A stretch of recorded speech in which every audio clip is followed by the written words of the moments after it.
declares that final disposition of the state of Jammu and Kashmir will be made in accordance with the will of the people expressed through the democratic method of a free and impartial plebiscite conducted under the auspices of the United Nations. The resolution further provides that any action by the erstwhile India-imposed Constituent Assembly of Jammu and Kashmir to determine the final shape and disposition of the state would not constitute a disposition of the state in accordance with the said principle.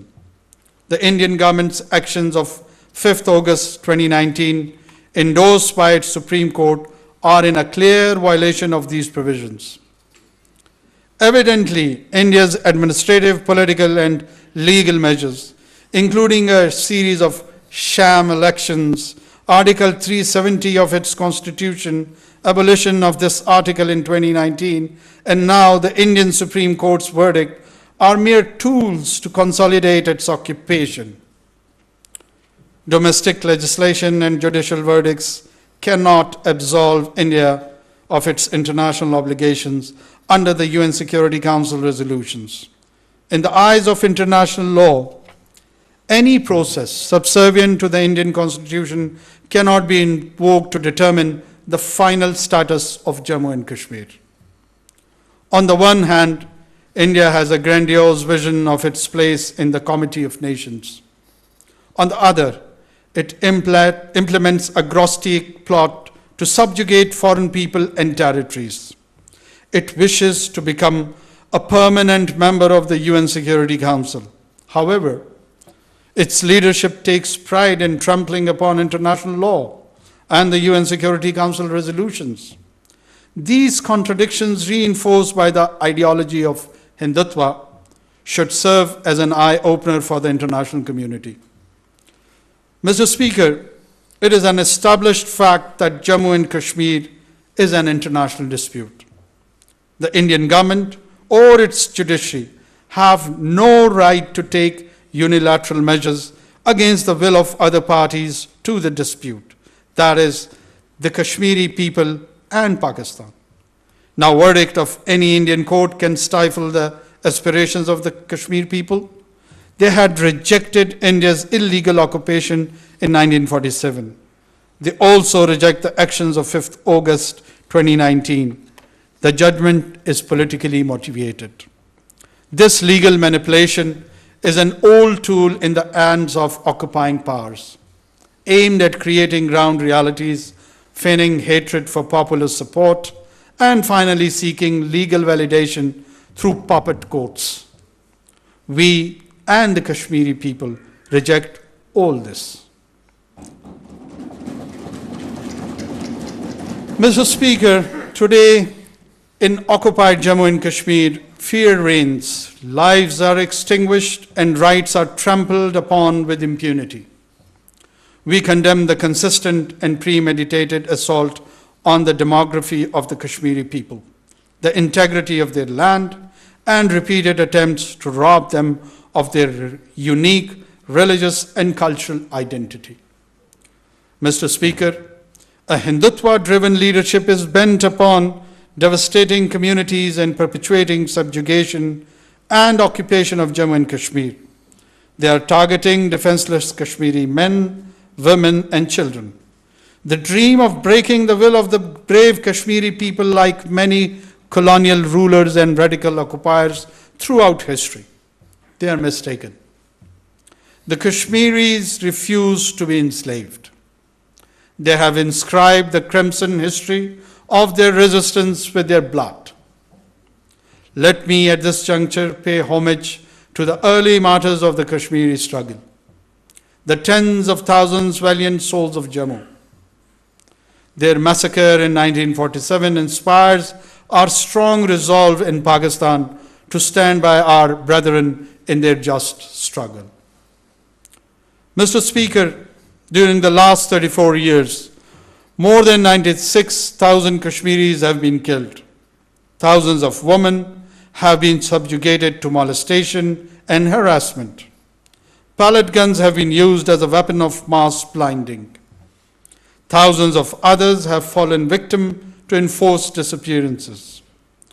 All these brutalities must end. The international community must hold the perpetrators of these excesses to account.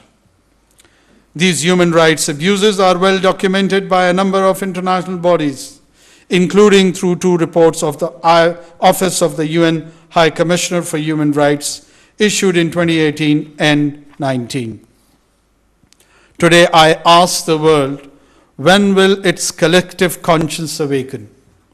For how long will the people of Kashmir continue to make sacrifices? For how long will their voices be muzzled? For how long will their leaders remain arbitrarily detained?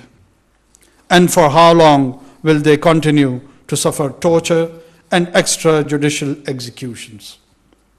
This state-sponsored terrorism must come to an end. Earlier this year, the Office of All Parties Hurriyat Conference in Srinagar was sealed. But can that flame in the hearts of Kashmiris be extinguished by confiscation or destruction of the structures of brick and mortar? The Indian authorities snatched the dead body of Sayyid Ali Gailani and did not allow his family to attend his funeral. Why were they afraid of a dead man? This brave man stood as tall as the Himalayas against the cruelty of Indian occupation. He lives in the heart of Kashmiris and continues to inspire their dream of freedom. A few months ago, the Indian authorities have sought the death penalty for Mr. Yasin Malik. Despite frail health, he continues to be dragged through sham trials and sentenced in politically motivated cases. Why does India want to stage his judicial murder? Mr. Speaker, notwithstanding widespread human rights abuses, India has failed miserably to dampen the spirit of Kashmiri people. Generations after generations, their longing for freedom is as alive as it was 7.5 decades ago. I wish to remind the Indian leaders that unilateral steps in Jammu and Kashmir can neither accord legitimacy to their occupation nor suppress the true sentiments of the Kashmiri people. Gimmickry cannot replace legitimacy. The gerrymandering of electoral constituencies, issuance of domicile certificates to outsiders, and addition of temporary residents to the voters list are part of a well-thought-out strategy to alter Kashmir's demography and its political landscape. Pakistan and Kashmiris outrightly reject these illegal and unilateral steps. Mr. Speaker, India's charade of normalcy in Kashmir is a grotesque distortion.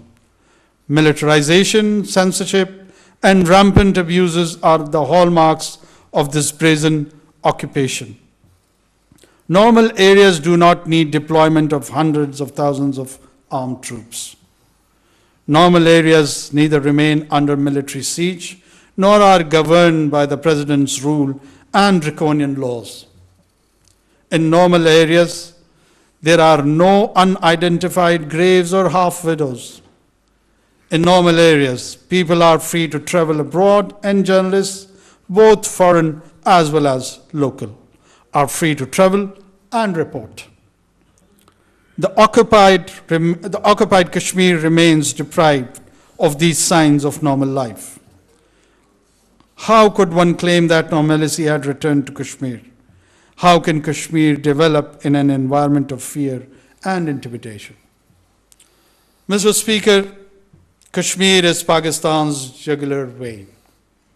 The word Pakistan is incomplete without Kashmir. The people of Pakistan and the people of Kashmir are bound by a unique affinity based on geographical proximity, shared history, and commonality of faith. We share joys and sorrows. Pakistan cannot remain indifferent to what happens in Jammu and Kashmir. It is a party to the dispute. Kashmir runs in our blood. That is why Jammu and Kashmir dispute remains an important facet of Pakistan's foreign policy. We are duty-bound to play our role in the just and peaceful resolution of Jammu and Kashmir dispute, in accordance with the UN Security Council resolutions and wishes of the Kashmiri people. Across the political divide, the entire Pakistani leadership stands united to support the Kashmiri people's just struggle for realization of their right to self-determination. Successive generations of Pakistani people have steadfastly supported the Kashmir cause. We shall continue to do so. Mr. Speaker, Pakistan has always wanted good neighborly relations with India. However, durable peace in South Asia remains contingent upon the settlement of Jammu and Kashmir dispute. We have consistently advocated constructive engagement and result-oriented dialogue to resolve all outstanding issues, including the core issue of Jammu and Kashmir. However, India's unabated hostility and retrogressive actions have vitiated the environment. The onus, therefore, remains on India to take the necessary steps to create an enabling environment conducive for a meaningful and result-oriented dialogue. Mr. Speaker, any attempt to label the long-standing struggle of the Kashmiri people as terrorism is an egregious distortion of reality. It is vital to recognize the profound disparity between genuine aspiration of freedom and the blanket accusation of terrorism. These excuses must not serve as a pretext to delegitimize earning for self-determination among occupied people. Mr. Speaker, the Indian leaders are making a number of belligerent statements about Azad Kashmir and Gilgit-Baltistan. Only a few days ago, the Indian Home Minister staked a claim over Azad Jammu and Kashmir while addressing the Indian Parliament. Notwithstanding Indian military and political leaders' rhetoric, Pakistan has exercised maximum restraint. Let there be no misconception that Pakistan would yield to any form of threat or intimidation. We stand resilient in the face of challenges, holding firm to our principles and commitment to safeguarding our sovereignty and interest. Yet our real strength lies in our perseverance, diplomacy, and commitment to dialogue, not in aggression or conflict. Above all, truth is on the side of the Kashmiris and Pakistan. Mr. Speaker, I appeal to all men and women of conscience to urge India to desist from taking unilateral steps to further consolidate its occupation of illegally Indian-occupied Jammu and Kashmir. Revoke its action of 5th August 2019 and the subsequent steps. Provide solemn assurance that it will not change the occupied territory's demographic composition and not allow non-Kashmiris to acquire property or residency in Jammu and Kashmir. Halt its egregious human rights violation. Repeal its draconian emergency laws and withdraw its heavy military presence from Kashmiri cities, towns, and villages. Provide unhindered access to UN, OIC, human rights organization, and international media to investigate and report on the situation in occupied Jammu and Kashmir. Implement fully the relevant UN Security Council resolutions and allow the Kashmiri people to freely exercise their right to self-determination through a UN-supervised plebiscite as was promised to them by India, Pakistan, and the international community. Mr. Speaker, before concluding my remarks, I salute the courage of the Kashmiri people and pay rich tribute to the martyrs. I owe my sincere sympathies to the population of Azad Kashmir, living close to the line of control, who have suffered enormous loss of life and property in the past due to India's aggressive and deliberate shelling. I want to reassure our Kashmiri brothers and sisters of Pakistan's steadfast moral, diplomatic, and political support. We have stood with them over the course of last 7.5 decades, and we shall continue to stand alongside them in their just struggle for realization of their right to self-determination. We genuinely wish that our kin across the line of control also enjoys the same rights and freedoms that are being enjoyed by the people on this side. सबसे पहले तो मैं आप लोगों का मशकूर हूँ इस इज़्ज़त अफ़ज़ाई का जो आज इस ऐवान में मुझे बख्शी और मेरी तवस्सुत से पाकिस्तान के ऐवानों में और पाकिस्तानी अवाम में अपनी आवाज़ पहुँचाने की कोशिश की। पाकिस्तान वकील है, लेकिन इस मुकदमे में उसको अपने आबा व अजदाद के हिस्से में जो जायदाद आई है उसका मुकदमा लड़ रहा है। ये मेरी अपनी ज़मीन का मुकदमा है, ये मेरे अपने लोगों का मुकदमा है।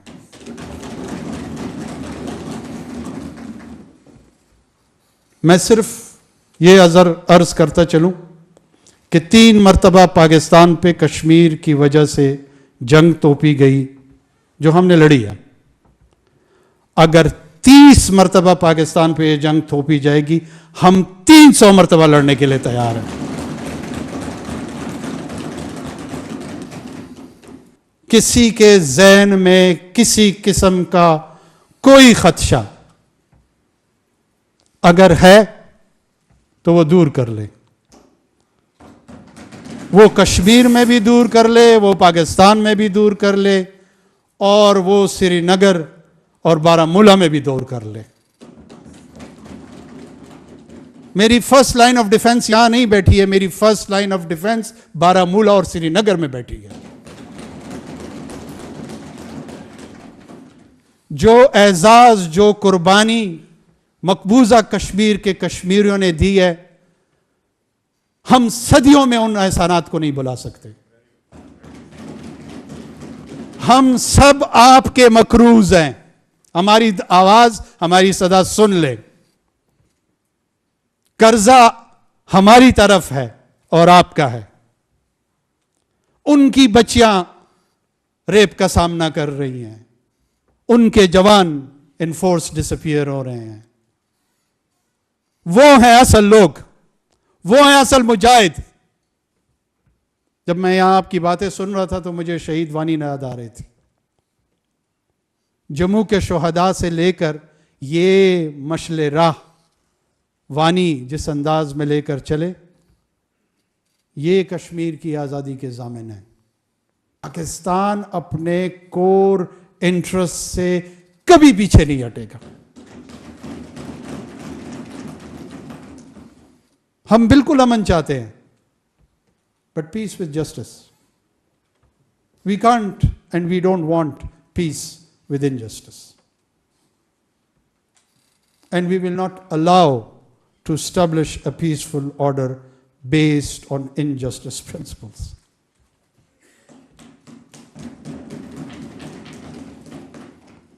हमारी भी नजर है छत्तीसगढ़ से लेकर आसाम तक।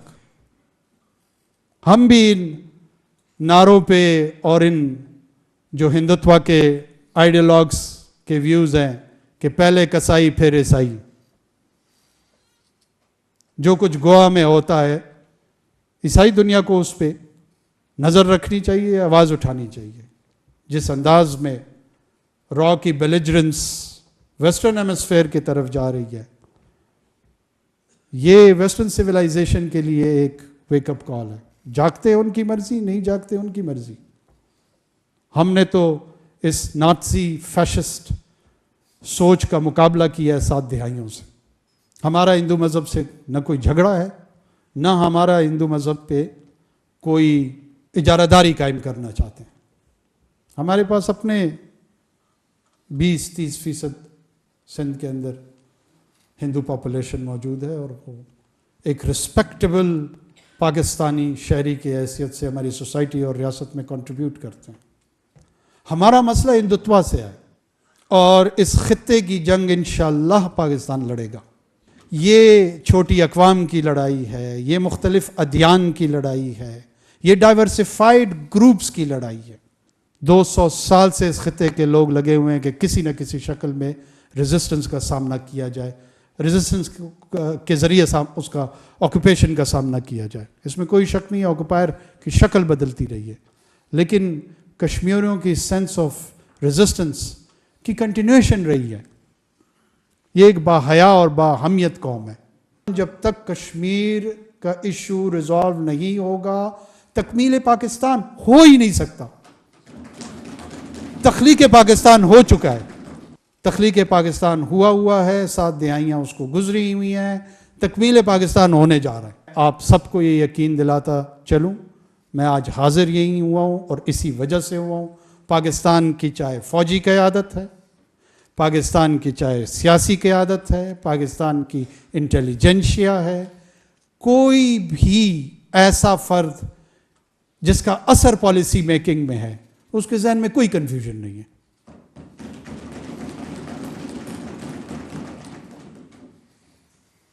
تجاویز کے ساتھ آئیں، آپ لوگ ویلکم ہیں۔ میں خود بھی چند تجاویز ضرور آپ کے سامنے پیش کروں گا، آپ کی مشاورت سے چلیں گے، اپنا مشورہ دیں گے، اس لیے دیں گے کہ یہ نہیں کہ آپ کا، یہ ہم سب کا مشترکہ مسئلہ ہے۔ جو تجاویز آپ کی طرف سے آئیں گی میں آن ریکارڈ لے کر پبلکلی اس کو اون کروں گا۔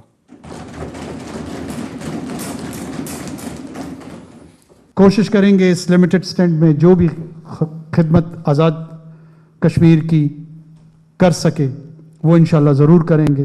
جہاں کوئی کمی کوتاہی ہوگی امید کرتا ہوں کہ آپ اس میں درگزر کے جذبے کو سامنے رکھیں گے، لیکن مل جل کے اس سفر کو آگے بڑھائیں گے۔ جہاں جہاں انشاءاللہ جتنی کنٹریبیوشن ہو سکی وہ کشمیر کی آزادی کے ہدف کو اس کو پہل دیتے ہوئے، اس کو پرائیورٹی دیتے ہوئے، اور دوسری سطح پہ اس کی مالی معاونت، اس کا استحکام، اس کا معاشرتی استحکام، جہاں جہاں جو کنٹریبیوشنز انشاءاللہ ہم سے ہو سکی وہ وعدہ ہے کہ آپ کے ساتھ اس سفر میں رہیں گے۔ پاکستان زندہ باد، کشمیر پائندہ باد۔ نگراں وزیر اعظم انوار-ul-Haq کاکڑ آزاد کشمیر قانون ساز اسمبلی سے خطاب کر رہے تھے۔ ان کا کہنا تھا کہ کشمیر پاکستان کی شہرگ ہے۔ کشمیر کے حوالے سے پاکستان کی قیادت متحد اور یکساں موقف رکھتی ہے۔ مسئلہ کشمیر 7 دہائیوں سے حل طلب مسئلہ ہے جسے عالمی سطح پر بھی تسلیم کیا گیا ہے۔ عالمی برادری کو بھارت